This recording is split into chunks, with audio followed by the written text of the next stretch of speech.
In 1910, researchers tracked down 22 lottery winners, not $100, not a modest windfall. Life-changing money, the kind most people spend years quietly fantasizing about, and it landed on these 22 people almost overnight. Then the researchers did something close to cruel. They handed the winners a list of small, ordinary pleasures: a good meal, a conversation with a friend, a funny moment on the drive home. And they asked one question: how much real pleasure do you take from things like this now?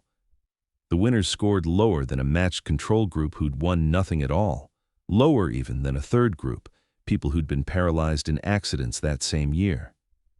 Read that again. The people who got the one thing everyone assumes would fix everything ended up enjoying their ordinary Tuesdays, less than people who'd lost the use of their legs.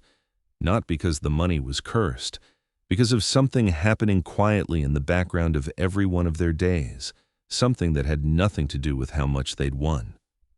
Somewhere in your head right now there's a number. Maybe it's a raise you're waiting on. Maybe it's a house or a figure in a savings app you check more often than you'd admit, the one you've circled, mentally or literally, more than once, telling yourself, get there, and this finally stops. The tightness, the sense of being behind, all of it. That belief has a name, and it's already been tested against real people with real money. It's backwards. 2,000 years before anyone ran a lottery winner study, a Stoic philosopher wrote down the exact mechanism that made it true, and he didn't need a single data point to see it. Picture the day it actually lands, the raise clears, or the offer letter shows up, or that number in the savings app finally gets one more digit than it used to have. For an afternoon, maybe even a whole weekend, it feels exactly as good as you imagined it would. Then the following Tuesday arrives, and it's just your life. Nobody throws a party for you a second time. The new number quietly becomes the floor, and somewhere underneath your awareness, without asking your permission, your mind has already started measuring against a different target. That's not a personal flaw, and it's not you being ungrateful. It's a documented mechanism, and it has a name: adaptation-level theory. The idea is simple and a little unsettling. Your sense of normal isn't fixed anywhere. It recalibrates to whatever level you're currently living at. Reach something new, and within weeks your brain files it under ordinary, then quietly redraws the map around it. Some researchers call this the hedonic treadmill, which might be the most accurate name anyone's ever given a psychological trap. You can walk as fast as you want. The ground moves with you. I hit a savings number I'd circled for 2 years, wrote it on an actual sticky note, which in hindsight is a strange thing to do to a number. I gave myself about 4 days of feeling like I'd arrived before I caught myself circling a new one, higher, like the first one had never happened. So the finish line was never sitting still. Your brain isn't tracking how far you've come, it's tracking how far you have left, and it keeps redrawing left the second you get close enough to touch it. Which would almost be manageable if the finish line were only moving because of you. It isn't. The standard advice is, earn more and you'll catch up. Get the raise, get the bigger place, close the distance between where you are and where you want to be. It sounds reasonable. It's the kind of thing a well-meaning relative says at a holiday dinner, and you nod along because on paper it makes sense. Here's the part that advice quietly leaves out. The people you're measuring yourself against tend to speed up right along with you. You know the moment already, even if you've never put words to it. A neighbor pulls into the driveway with something new, and for a second your own car looks older than it did 5 minutes ago. A coworker mentions a number in passing, a bonus, a bid on a house, a vacation, and it wasn't meant to sting. And it stings anyway. For about 30 seconds, none of that information has anything to do with your actual life, your actual bills, your actual plans, and somehow it's running the rest of your evening. Or it shows up smaller than that. A sibling redoes their kitchen. A friend from college posts a promotion. None of it touches your income, your health, your actual circumstances in any measurable way. And yet something in you does the math anyway, fast and uninvited, and comes back with a verdict: behind. Ask yourself, honestly, what changed in that moment? Not your salary, not your house, not one single fact about your own life. The only thing that moved was a number you happened to glance at, attached to a person standing near enough for you to see it. That reaction isn't random, and it isn't really about them either. Economists studying income and happiness ran the numbers on this directly, using survey data tied to actual earnings. Controlling for a person's own income, meaning your paycheck hasn't moved an inch. People whose neighbors earn more report measurably lower happiness than people whose neighbors earn about the same as they do. Nothing changed in their bank account. Someone near them changed. And that alone was enough to move the needle on how they rated their own lives. Notice the word doing the work there. Neighbors, not the world, not the wealthiest person in the country who's abstract enough to barely register. The people close enough to actually see. Proximity is what turns a stranger's life into a scoreboard for your own, which is exactly why a person a few blocks over does more damage to your mood than a name in a headline ever could.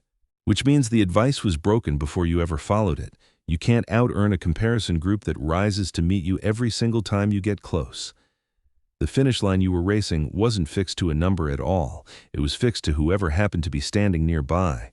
A neighbor, a coworker, a sibling, whoever circumstance put in front of you this particular week. Move that person further away, and the finish line moves with them. Get one step closer, and somehow, so do they.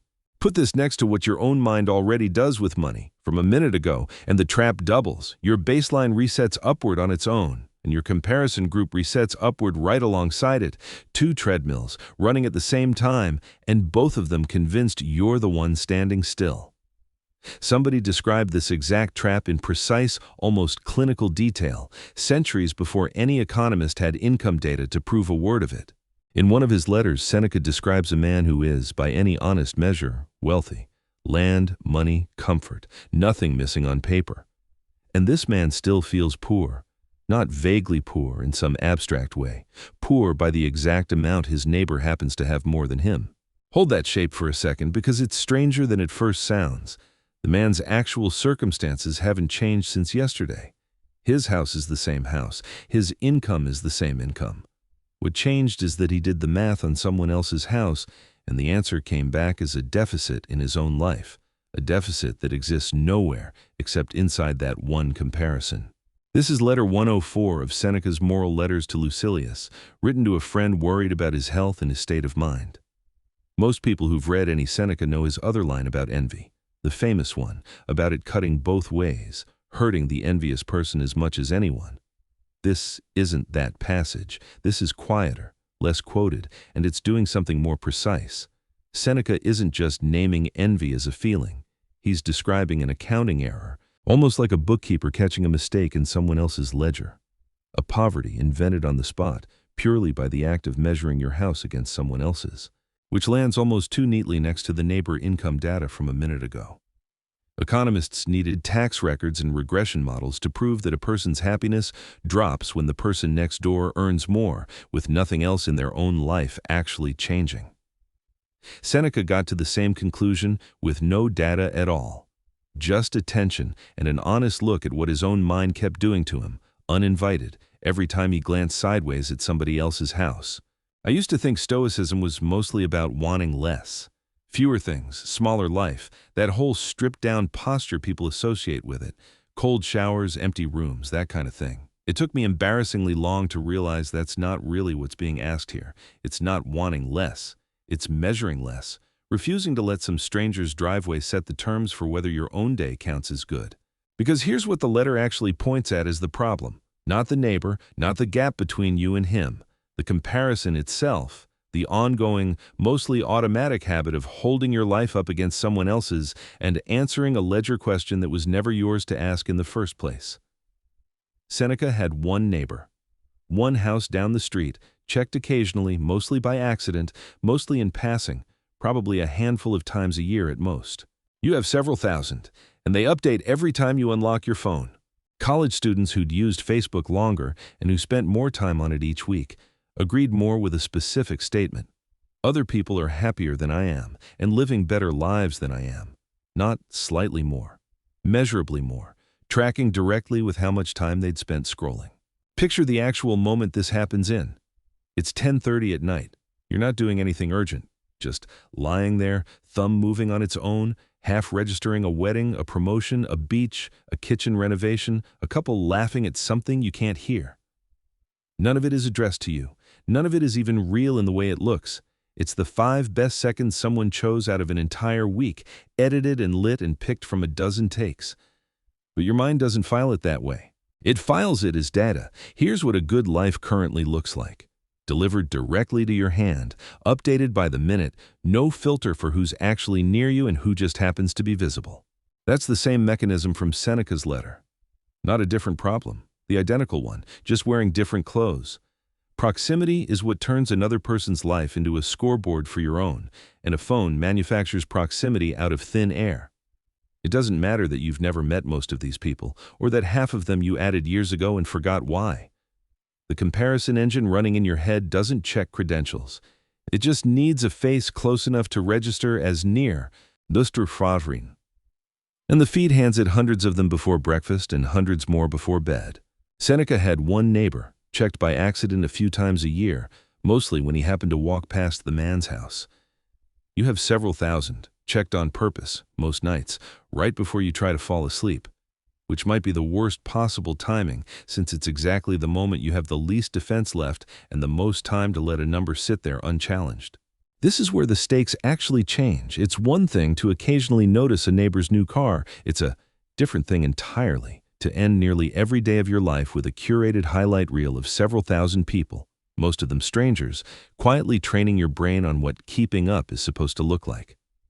The lottery winners from the start of this video only had to compare themselves to people they actually knew.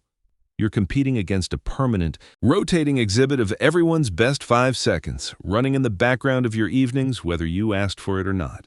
I've caught myself doing this with a stranger's 5-second vacation clip while sitting on my own actual couch, in my own actual house, doing genuinely fine by any reasonable measure. Not a fair fight. I picked it anyway, at 10:30, for no reason at all, and felt worse for the rest of the night over nothing that had happened to me, which is the real reveal buried under all of this. The problem was never that your life is lacking. The problem is that the size of your comparison group grew by a factor of 1,000 almost overnight, and nobody warned you, and nobody's mind evolved to handle a scoreboard that large. Researchers at the University of Pennsylvania ran a 3-week experiment with 143 undergraduates. Half kept using Facebook, Instagram, and Snapchat exactly as they always had. The other half limited all 3 to about 10 minutes total, per day, per app. That's the entire intervention. No mindset work, no gratitude journal, just a smaller street. By the end of 3 weeks, the limited use group showed a measurable drop in both loneliness and depression compared to the group that kept scrolling like normal. Nobody told them to think differently about what they saw. They just saw less of it, and the feelings that comparison had been generating shrank right along with it. Which tells you something the rest of this video has been circling without quite saying out loud. The fix was never going to be reasoning your way out of a bad feeling in real time. Don't compare yourself. That vacation photo isn't the full story. Said to yourself at 10:30 at night, half awake, thumb already moving toward the next post. That's not a fight most people win most nights. Seneca didn't out-argue the comparison either. He named it, which is a different move entirely. He couldn't reason his way past a neighbor's house sitting there in plain view.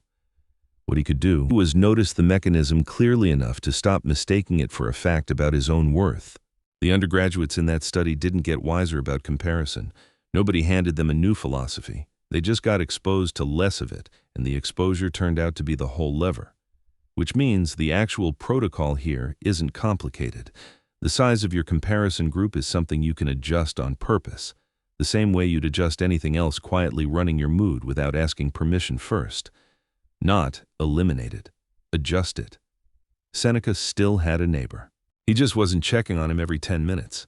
Go back to the number from the start of this video. The raise, the house, the figure you've circled more than once, the one you've quietly been telling yourself would finally close the gap and let you rest. Here's what the last few minutes actually showed you. That number was never the problem. Lottery winners hit numbers most people will never see in a lifetime and enjoyed their ordinary Tuesdays less for it, not more. The problem was never the size of what you have. It's the size of the crowd you've assigned to measure it against, a crowd that used to be one neighbor, checked by accident, and is now several thousand strangers, checked on purpose most nights, right before you try to fall asleep. You don't need a bigger number. You need a smaller street. If any of this landed, if some part of you recognized the 1030 scroll, or the sticky note with a number on it, or the moment a neighbor's new car quietly ruined an evening that had nothing to do with them, the rest of this channel is built on exactly this kind of thing. Might be worth sticking around for. Because the man in Seneca's letter was never actually poor. He just had a neighbor he checked too often. You have several thousand of them now, updating by the minute. The only real question left, tonight and every night after this one, is how many of them you're going to keep checking.